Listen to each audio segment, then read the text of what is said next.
Car la démocratie n'est pas un butin que l'on arrache et que l'on garde jalousement.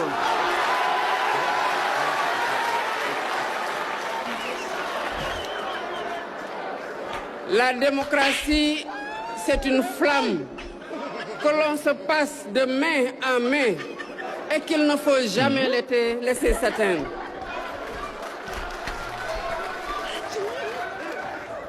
Wade nous enseigne que l'adversaire d'aujourd'hui n'est pas un ennemi.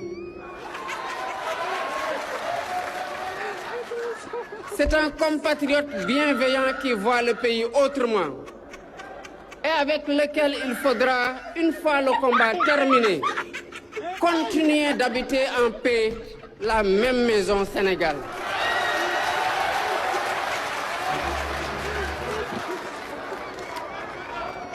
Nos désaccords, si profonds soient-ils, demeurent des désaccords entre frères et sœurs.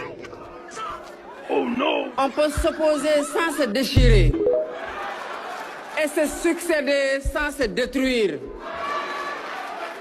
Nos aînés nous l'ont appris, à nous de ne pas le désapprendre. La troisième vertu de Wade est la primauté de la nation et du continent. Mesdames, Messieurs, distingués invités, la trajectoire du président Abdoulaye Wade épouse celle des premières élites sénégalaises et africaines. Ces hommes et ces femmes pour qui le savoir n'était pas un ornement mais une arme. Et bien mieux encore, la première des libertés à conquérir.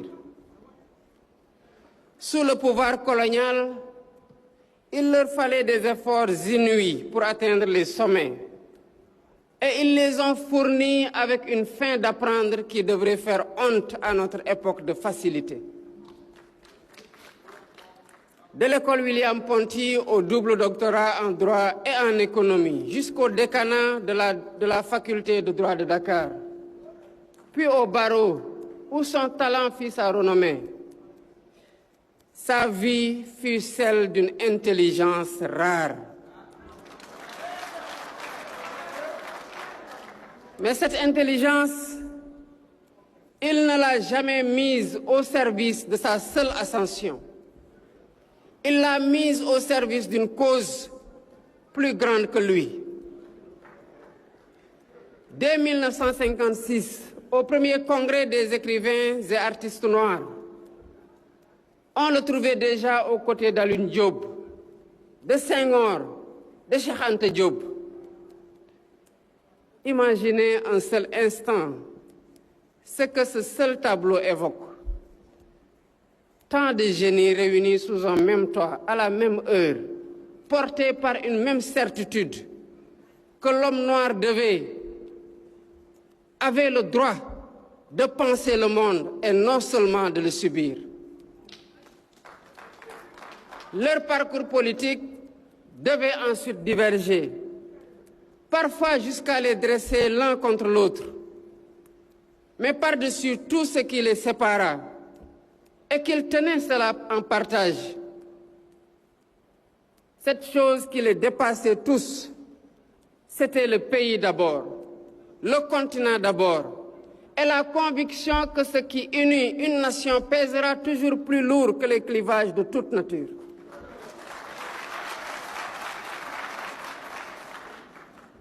Mesdames, Messieurs, distingués invités, s'il fallait nommer le fil qui traverse toute cette vie, je dirais qu'il s'agit du refus du misérabilisme. Jamais le président Wade n'a admis qu'un peuple pauvre fût condamné à penser étroitement. Il tenait que la rareté des moyens n'excuse jamais la pauvreté des ambitions et que la première des richesses d'une nation réside dans la hauteur du rêve qu'elle ose former pour elle-même. Là où d'autres voyaient des dépenses, il voyait des semailles.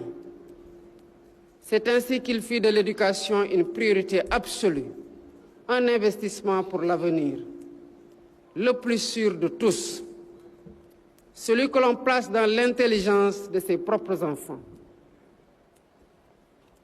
Des cases des tout-petits, saluez bien nos